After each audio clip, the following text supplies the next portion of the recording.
მოგესალმებით მეგობრებო, ძალიან ხშირად ისმევა კითხვა, რომ სანდოა თუ არა ამერიკის საფონდო ბირჟა, ბაზარი და მასში არსებული კომპანიები. ბირჟას რაც ეხება, ამას მინდა შევეხო ამ თემას და კიდევ მინდა შევეხო ხელოვნური ინტელექტის ტრენდს მოგვიანებით. ჯერ აქედან დავიწყოთ.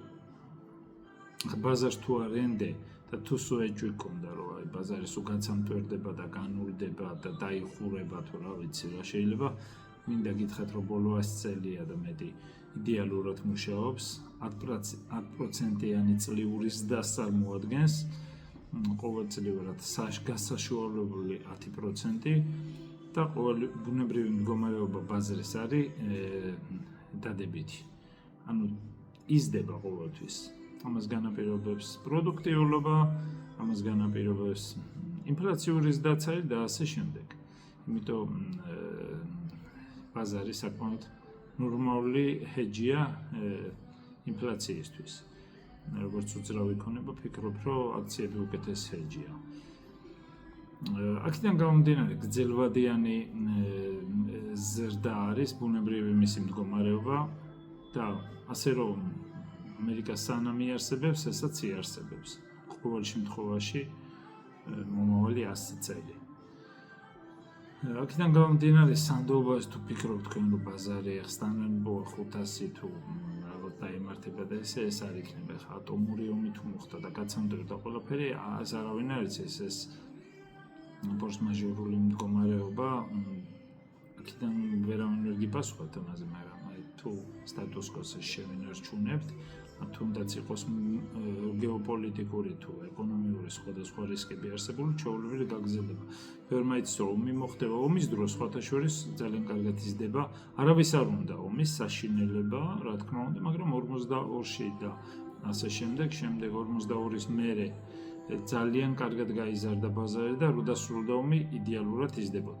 გაჩნიათ თქვენ რა საკეთებთ, თუ თქვენ ინდექსში აბანდებთ, როგორც გითხარით 10-12%-იანი ზრდა არის, მაგალითად 12%-იანი ბოლო 30 წელი თუ არ მეშლება და ბუნებრივი მდგომარეობა ზრდა. შეიძლება ვარდნა იყოს პერიოდული, კორექციები იყოს, ეს ბუნებრივი დამახასიათებელია. ხა ძალიან რომ რაღაც ფასი იზრდება, რაღაც დონეზე უნდა დაკორექტირდეს. ხო ეს ფასი ხო შეიძლება მუდმივად გაიზარდოს. როგორც გითხარით 10%-იანი ზრდა საშუალო, არავინ არ მოელოდება რომ მომავალი 20 წელი საშუალო 20%-იანი.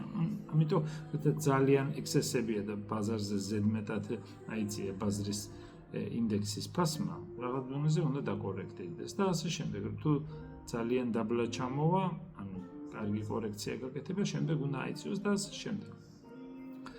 თქვენ თუ შეარჩევთ ამ სტანდარტ 500-ის ნაცვლად რომელიმე ძალიან მაგარ გრძელვადიან მოგებიან აქციებს, კიდევ უკეთეს შედეგს მიიღებთ.